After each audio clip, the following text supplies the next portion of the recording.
we normally show up in life in this attitude where we think we know everything. We think we know what is the best scenario. We know how life should turn out. We know how it is the best beneficial for us and for everybody around us. We know everything.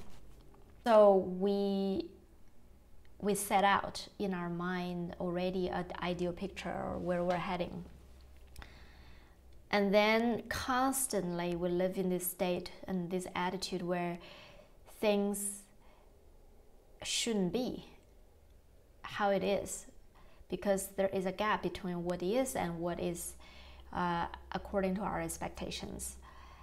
So things either shouldn't be or things should be but is not there yet. So we have to be more, we have to do more, we have to keep up the pace so that we will get where we think we're getting. But there is actually another way to live, which is to show up every day and think that today will offer absolutely everything I need. Absolutely everything. And it is for me to discover what they are. What it is that I need. Because I don't know. I don't know what I need. So I need to discover it, and the day will bring it to me. The kind of people, the kind of situations, the kind of talks, the kind of information, they will show up to find me. And I just need to open my eyes. I just need to keep my mind wide open for it to be so. In that state of mind, I never would focus on what is lacking. Things should be this way, this is not here, people are not doing this for me. No, I refuse to focus on that. What I'm focusing on is what is here. How is this relevant? Let me give all my focus and all my attention. Because when I give my full focus and presence to what is in front of me, when I completely focus on it and not really halfly there and halfly somewhere else, actually this thing right in front of me started to reveal its magic, its miracles to me.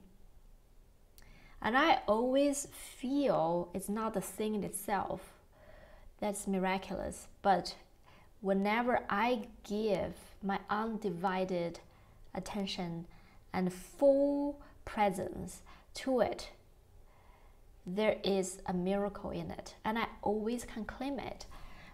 But the condition is I have to be there to claim this miracle. If I'm not there, if my mind even is somewhere else, or if my mind is having a conversation, a dialogue that I haven't finished from yesterday, or if my mind is focusing on a meeting that I'm about to have 2 hours from now, I am not really here. And everything that is in front of me are lifeless and meaningless because they're not miraculous. And our attitude and our presence is what makes it miraculous. That's why the secret of this world is you. But you have to show up. If you don't show up to what is in front of you, what is in front of you is dead. And you bring life to it. Your full presence brings life to it.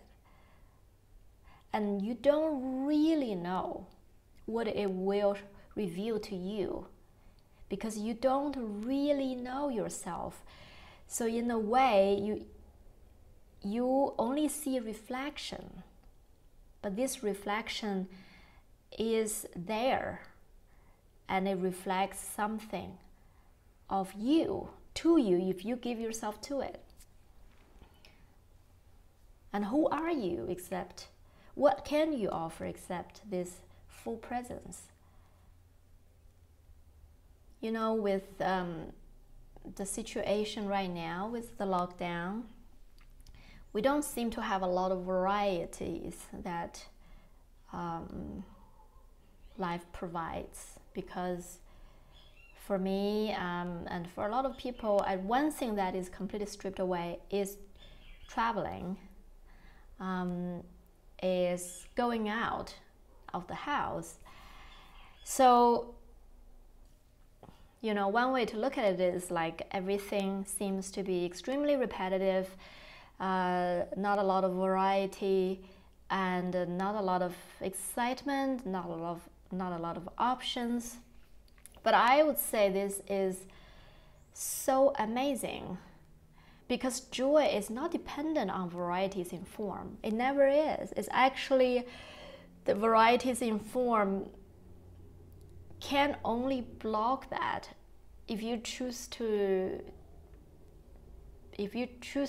let the form be used that way, of course. If you're strong, if you decide to see through the ego, then even the varieties in option in form wouldn't block that. But right now, when we take all the options away, it's actually a good thing, because there is no distractions. There is no repetition. There is only this moment. And this moment is never a repetition. This moment is so rich and so full and so filled with miracles if you claim it and if you decide to see it.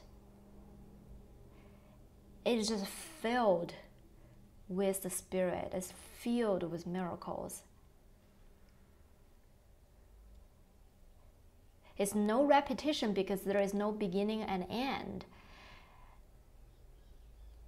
It's not like 1 second and ends and then another cycle repeats.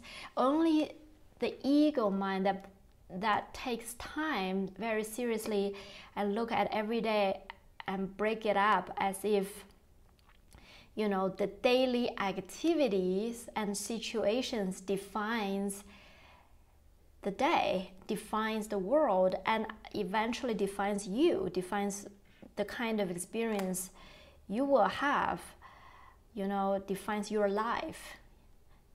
You let time defines your life. You let the construct of a day defines your life and your experience.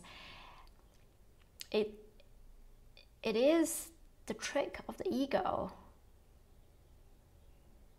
Form will define experience in the mind. Body experience defines mind experience. That is how we were taught, you know, growing up.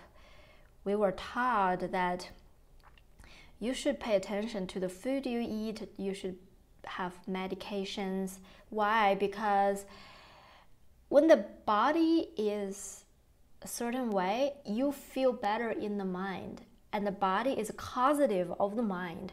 And never anybody started to say the other way around, that if you have a clear mind, if your mind is so free from all the limiting beliefs and sickening thoughts, you will feel free. And that freedom you feel, that health, that well-being that you feel will be reflected by the body. Nobody says that. It's the complete other way around. But can you hear the victimhood in it? You have no control over your mind. You have no control of how you feel, unless your body is this way.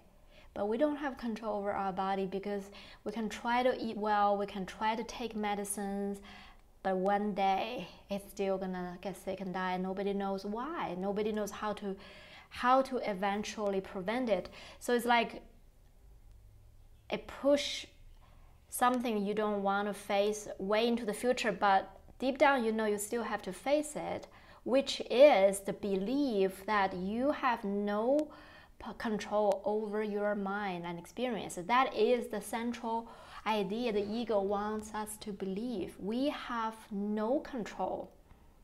And the only thing we can hope for is our body and the external situation, the people outside of us, the world will be a certain way, because only in such way we can feel better. And our feeling is completely dependent on things a certain way. And the worst is that we actually also don't know what those situations should be. So we cannot control the situation either, and we don't know how they should be, so we are just basically going through life or our days, and then we find out, oh, I don't like this or I don't like that, and I constantly live in such a way that I have no control. But can you see every single day, and this is a central core message. I have no control over my mind. I have no control over my experience. I have no control over how I feel. This is what the world is teaching us through everything. But we don't need to blame the world, because the world only has power if we give it power. If we decide to find out whether we have control or not, and we're gonna start to take control over our thinking, over our thoughts, then we will start to find out that actually we have control. We have control 100% of the time of how I feel. It is very, very freeing. That is the secret of happiness. But we cannot claim that we find the secret of happiness if we don't apply the secret. If I value happiness so much, and I want every moment to be a gift, then I'm determined to set my mind in such a way that I'm going to show up, and I'm not going to look at what is lacking based on my past experience. I'm just going to show up to say, I trust all that I want is here. And I really want to discover this miracle, and I need to give my full attention to this moment. Even if everything stops, even if all the plans got canceled, even if this is the last moment, even if there is no more situations that is going to offer me anything, any excitement, any adventure, any approval, anything from outside of me, I can still show up with this attitude and say to this moment, there is a gift here, and I'm determined to find it, because this is true. This is true. When you don't hold on to this mindset that something is wrong, and I want to find what is wrong here, things can be better, and I need things to be better, or I need to be better even. Maybe a lot of you are like me. This is kind of underneath, even things need to be better. I need to be better. I need to improve, or I need to be different. Let's see what is still not good enough and improve that. Yeah, but that is just nothing but an attitude. You know, we can forever living life in such a way to focus on what is not there, what is bad about me. Even if I forgive the whole world, nothing needs to change oh, what is that me that I'm not doing still?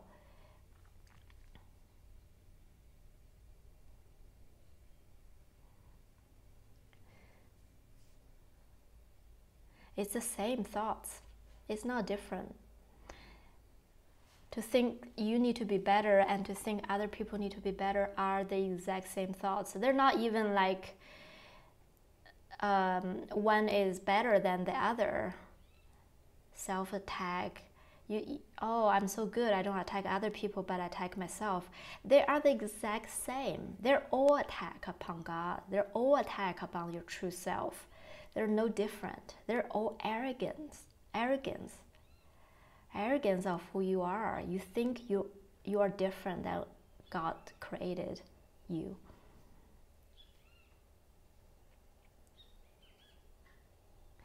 They are the exact same thoughts. Something needs to be different. This moment needs to be different, and I know how. Instead of this attitude of discovery, let's just be humble. We don't know who we are. We don't know what this moment is supposed to be. We actually don't even have enough humbleness or a presence to even see what this moment is about. You haven't even seen this moment yet.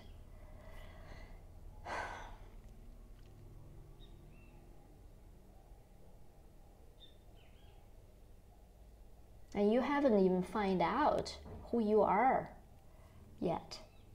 And you already made this conclusion, you need to improve, something needs to be better. How do you know? You haven't seen this moment, which is the reflection of you, yourself. So this is the core message of the ego. Things needs to be different. Things needs to be better as I define it. We don't have to follow the specifics if we can see the pattern. It is another attack on the present moment. Whether you or other people are the target, it is attack of this present moment. Don't show up with attack thoughts. Don't show up with an attacking attitude all the time. That attacking attitude is not who you are. You're showing up to as a cover of who you already are. And we want to show up to find out who we are. We want to show up to say, thank you, mirrors. Thank you for reflecting this beauty back to me, the miracle back to me. And I don't even know how to command that except to just let go of all the definitions and boxes and all the conclusions and expectations. And let me just be wowed. So thank you for joining me today, and I'll see you soon.